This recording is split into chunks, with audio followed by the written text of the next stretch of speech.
Nice. Okay, we're up. You can just talk to Don the whole time. Okay. I'm not even here. All right. So Gotcha. I just start by telling you, what day is it today, and what are we just going through the last couple days here? It's definitely been, I'd call it a spectacle in terms of not the political process, but some of the things that were brought to the city because of it. The Trump thing was certainly a show. It was a show. In fact, his security handlers is away from the camera, away from being known that they were talking to a media person, described it as the show. So it certainly was a show. So and what else sort of happened now in the last? I mean, what are the things like in the last week and a half that are just unfolded here? Well, it's been a rush of things that are very atypical for Terre Haute. We had news organizations from all over the world here. The BBC was here. BBC World was here for an entire week. The news organization, CNN, MSNBC, a lot of out of town political websites came through. That just isn't typical here. We're not an isolated island, but it's certainly not usual fare here, and then the political drop-ins were unusual, not totally unheard of, but pretty close in terms of this season and where we're at. Who came? Who put in an appearance? Donald Trump was here, and to great fanfare, of course. Ted Cruz came here. He came to Woodrow Wilson Middle School, and that was quite an event. A large turnout came to see him. Bernie Sanders came through in a almost accidental moment, but it still caused quite a stir. He went to a cafe here, going from Bloomington to West Lafayette, and a lot of people hoped he'd actually stay and do a full-fledged campaign appearance or a rally here, but wasn't to be. But it was still a moment when people will say, hey, I got my picture with Bernie Sanders at Sunrise Cafe. So, and those things came to happen here. And I'm not sure if we might see a little bit of that again in the fall. Hard to tell. Most likely this was a bit of an anomaly. How much? Has this happened before? Does it happen conventionally? Very rarely. 2008 was really the only time that I could compare to this. And actually, a lot of the talk about Trump and the uniqueness of his campaign and what he's done, the words like phenomenon are being thrown around, and we've never seen this before. I'm not sure I buy that. The numbers that I look at from past primaries and that sort of thing, it was a big turnout for that, but it wasn't the biggest. Just 8 years ago, when President Obama, then Senator Obama ran and Hillary were running, and they had a very close race, we had 31,000 voters turn out in the primary, far more than this. Trump's vote total, 8,000 plus here. That's kind of high for a Republican, but it's not the highest a Republican's gotten. Richard Nixon got way more than that, back days gone by, and his vote total of 8,000 plus was about half of what Hillary got here in 2008. She got 16,000 in the primary. So it's just you have to kind of gauge it with some perspective. But the turnouts back in 2008 were really strong for Obama and Clinton here. It caused a lot of stir. We had actors that were acting as surrogates for both of those candidates come through here. Chelsea Clinton, President Clinton. So it's not a total fluke, but the only way that happens is when the Indiana primary, just certainly by circumstance, suddenly comes to play in a moment when the nominations are not decided. Usually they are. So there's nothing we can do about that air, right? Is that something that is controllable? Just came on in the middle. If not, it's not a big deal. If so, it'd be nice, but not critical. I can ask Max. I don't know if we can Okay. do that Don't here. don't go out of your way. Well, I'll ask. All right. It's not.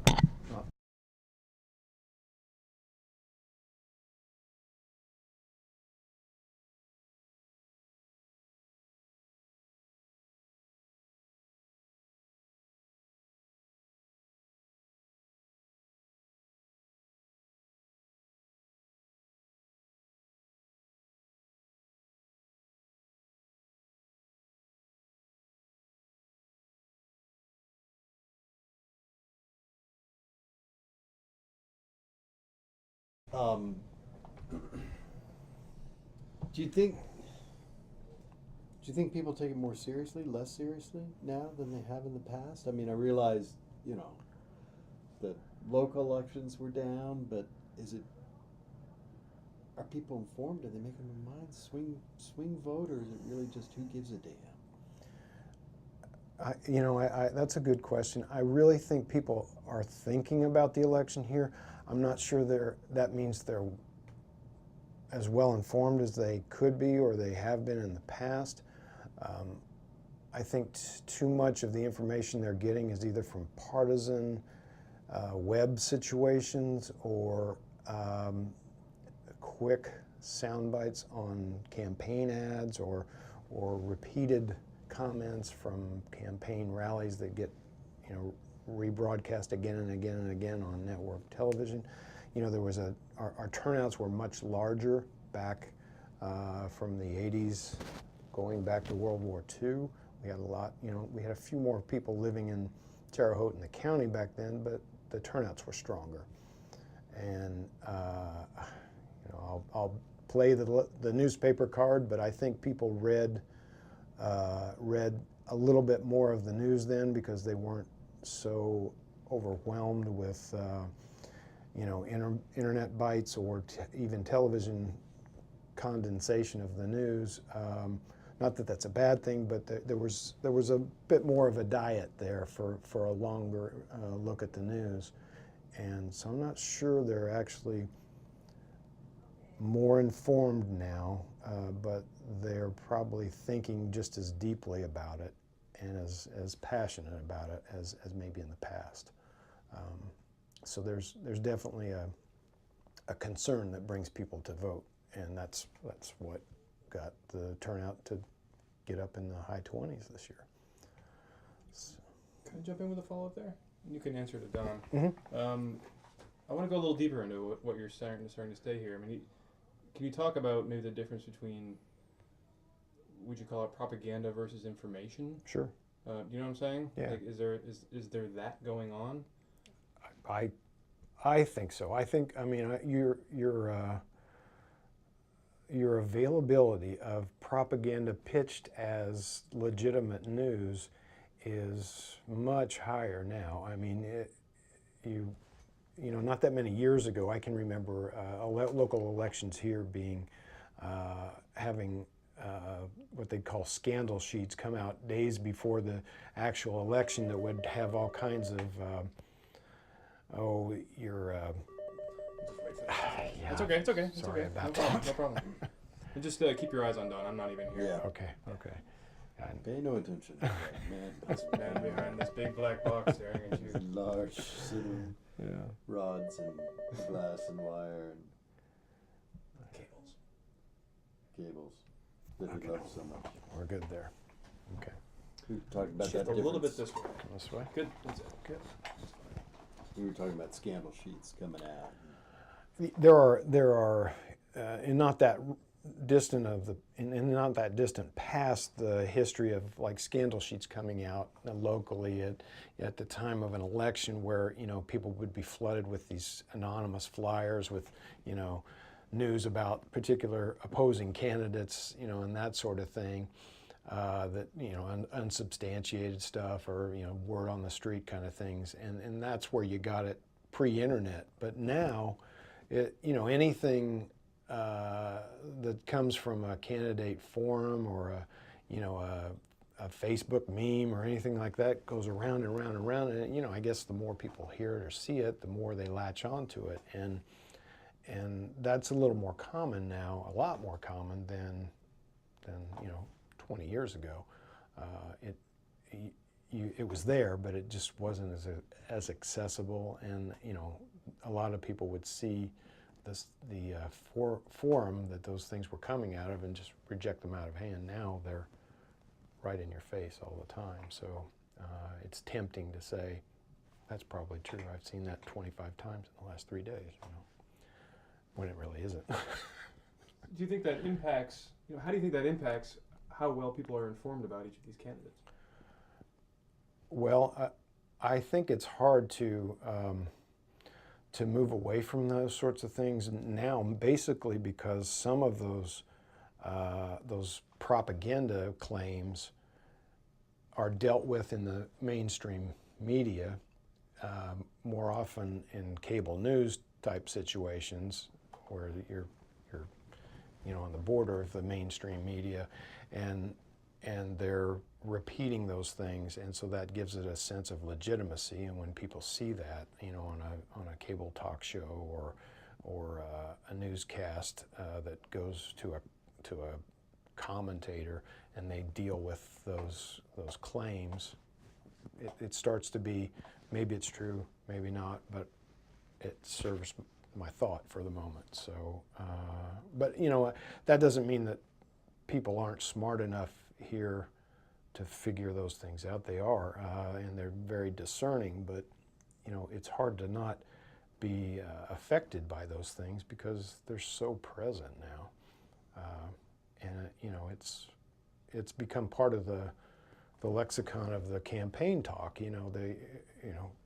Senator Cruz, a few months ago was a very volatile lightning rod politician, but nobody called him Lion Ted. Now, I'm not sure if he'll ever escape that tag because of how many times the Trump campaign has repeated that, and Trump himself has repeated it. So, now that's his nickname. So that's is it legitimate? Well, you can gauge that if you believe it or not. Whether he's any more of a truth stretcher than Trump himself or anybody else, but that's the name that has been tagged on him, and it probably will be around for quite a while. I wonder whether that stuff drives people to vote one way or another, or if it just drives them away from the polls or to the polls. I'm sure there's an element of folks this season that have decided not to get involved in any of this and stay away. But there's certainly camps of strident people in one or the other that might use a little bit of that to be reinforced, to say, well, here's why I'm not, here's one more reason why I wouldn't vote for Ted Cruz. How would you, I guess, kind of handicap the presence of the campaigns themselves? I mean, we talked about the candidates coming in, but, who set up an office and did it do them any good here or not? Well, I think I think paying attention in each state to places like Terre Haute, Muncie, South Bend, Evansville has a value that really can't be replaced with web presence and emails, although that certainly was something effective back in 2008. But there was also a lot of on-the-street campaigning by people who were supporting President Obama or Hillary Clinton, and that worked in a collaborative way. But I don't know how Bernie Sanders got his office going here as early as anybody did, and did it help him here? Yeah, I honestly think it did. I mean, he was set up directly across from campus. The students here really like his campaign. I know they don't vote heavily, but those that were inclined to vote, I'm sure there was a heavy turnout for him. And there were more than just the ISU students that were in that camp. There were a lot of people from the millennial age group that liked what they heard from him. and they know he has an office here. They may have never gone by it, they may have never walked in there, but they know that he has an office here, and to them, that shows he cares about it. So they voted for him. They voted for him pretty strongly here, I thought. He was just 1,000 or so votes away from what Trump got, and the headlines and all of the talk is about Trump's amazing performance here, and Bernie didn't have a rally with a line around the block. He came to get some breakfast at a cafe here. So I think there's definitely a power to being connected to the community.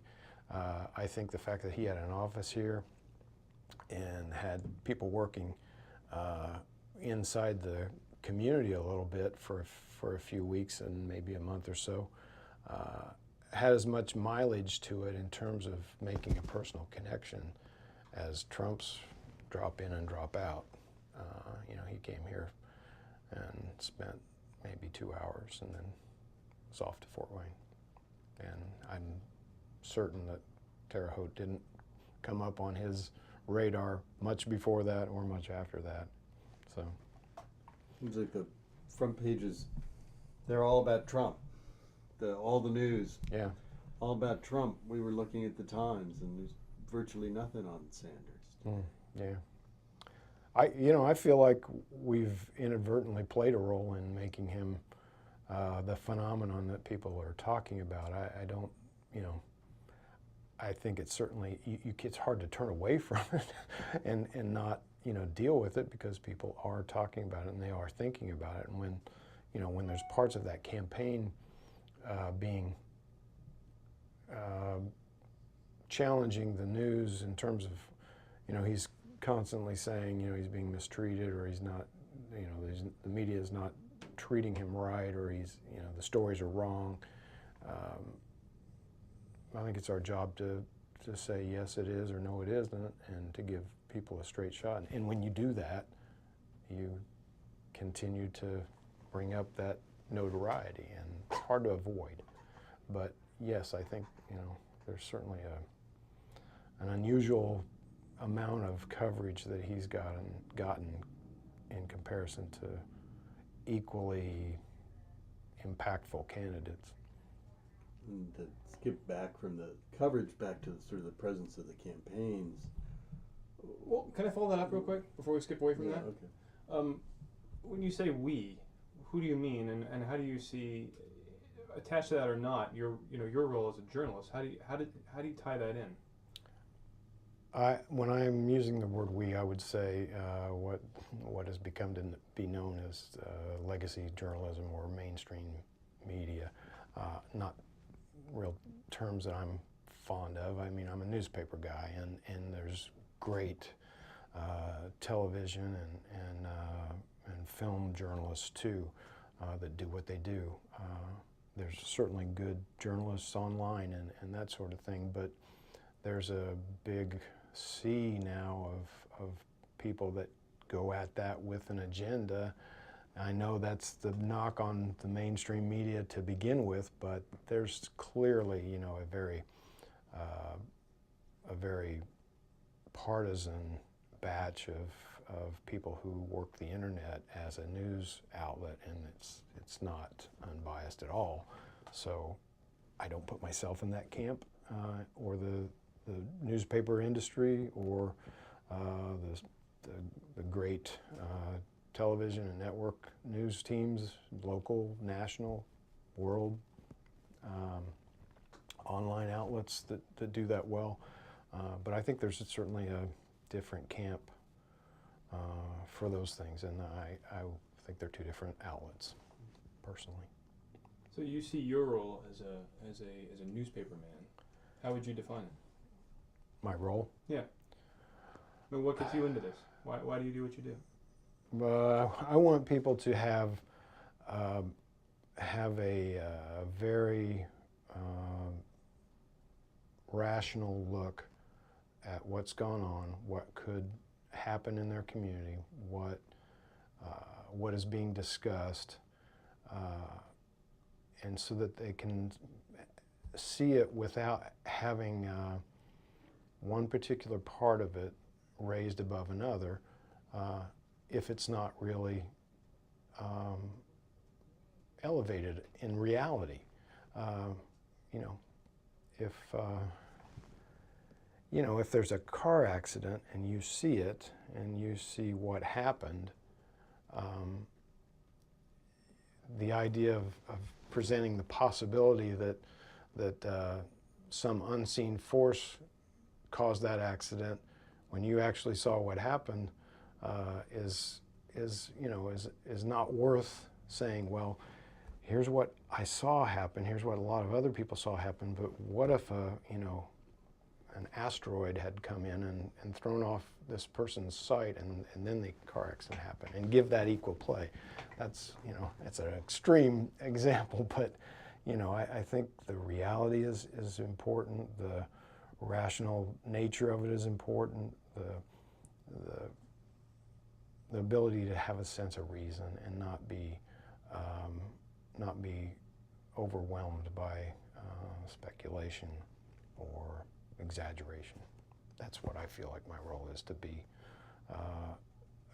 a voice for the people, and to have them count on us to not be calm when everything seems a little crazy, to be willing to look deeper when it's so easy to hear something very quick and to get that into the news, to take a little more time with something and find out a second or third opinion that can verify what that first initial response was. You get a little more effort. And let me just change cards. Okay. This is great. Yeah, thanks for that. I wasn't trying to challenge anything. No.